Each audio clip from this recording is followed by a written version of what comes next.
Сәлеметсіздер ме, балалар? Бүгінгі сабақтың тақырыбы «Ол домбыра тартады». Здравствуйте, ребята! Тема сегодняшнего урока «Он играет на домбре». Жаңа сөздер, новые слова. Домбыра тартады, играет на домбре. Кейіпкер, персонаж. Тағы да бір қайталап шығайық. Домбыра тартады, играет на домбре. Кейіпкер, персонаж. Бірінші тапсырма. Мультфильм кейіпкерлері не істейді? Қажетті сөздерді пайдаланып сөйлем құра. Первое задание. Что делают персонажи мультфильмов? Применяя нужные слова, которые даны внизу, нужно составить предложение.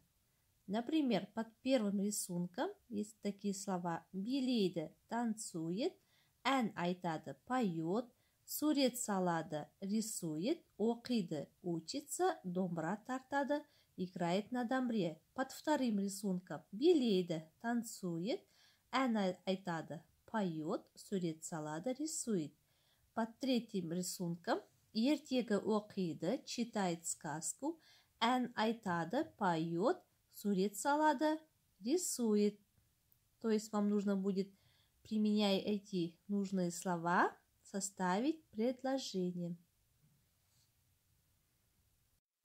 Айтылым.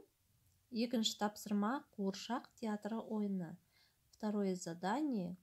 Игра кукольный театр.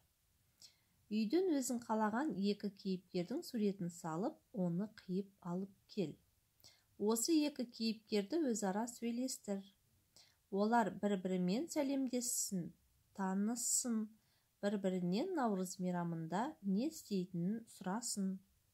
То есть вам нужно будет дома нарисовать двух любимых персонажей из мультфильмов, вырезать и принести в школу. Потом между этими двумя персонажами нужно будет вам составить диалог. То есть как они здороваются друг с другом, как они знакомятся и что они будут делать на праздник Наурыз. Жазылым, письменная работа. Үшінші тапсырма. Қажетті сөздерді пайдаланып, мәтін құрастыр. Мәтін кейіпкерлері сенің достарың болсын. Третье задание.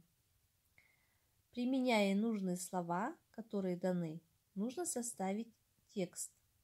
В тексте персонажи должны быть вашими друзьями.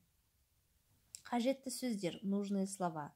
Билеймін, танцую, ән айтасың, поешь, ертегі оқиды, читает сказку, сурет салады, рисует, кітап оқиды, читает, доп ойнайды, играется в мяч, домбыра тартады, играет на домбре, ұнатады, нравится, ұнайды, нравится, үй құрастырады, строит дом.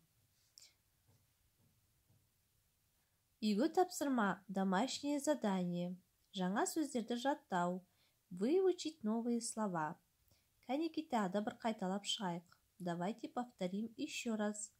Домбыра тартады, играет на домбре.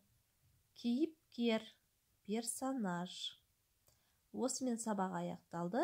Сау болыңдар.